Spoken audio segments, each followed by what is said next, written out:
out of breath. Yeah.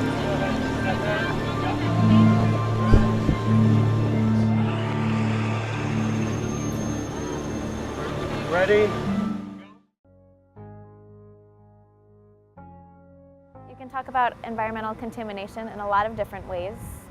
You can think of it as pollution, the trash and the things we leave behind, extra old fishing line, fishing hooks, buoys, the trash that we bring to the beach and we just leave or flies out of the trash can.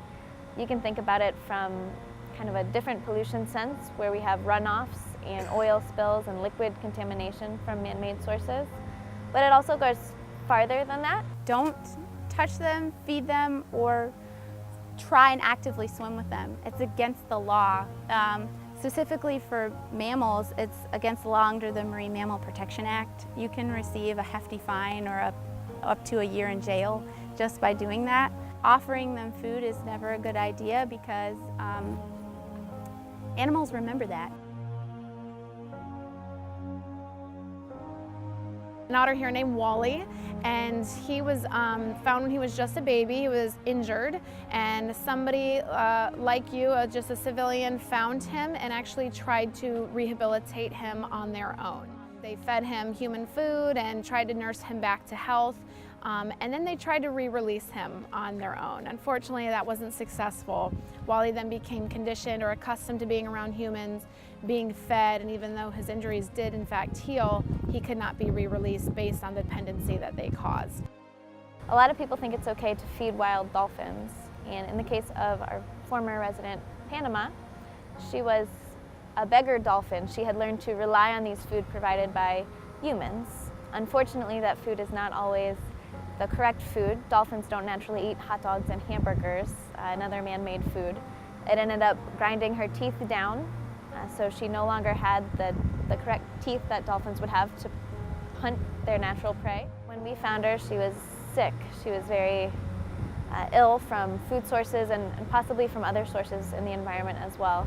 She became a permanent resident here. There's also been a lot of studies that have shown that dolphin mothers that are beggar dolphins have taught their calves to do the same behavior, and so those calves will grow up never learning that ability to hunt on their own, which is a serious problem.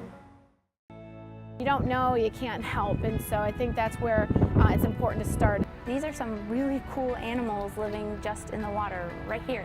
So, I mean, if you're interested, come to an aquarium, educate yourself. Not just to educate, but also to inspire some of our future leaders to really be involved in this.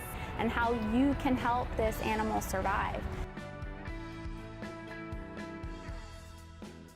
Currently a species of dolphin on the brink of extinction in the Mexican waters. It's called the vaquita, and it's directly impacted by fishermen and the type of gill nets that they use.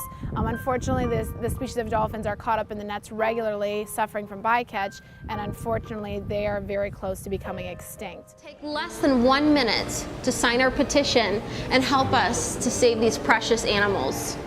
With every minute that goes by, the vaquita porpoise is closer to extinction and leaving our world forever.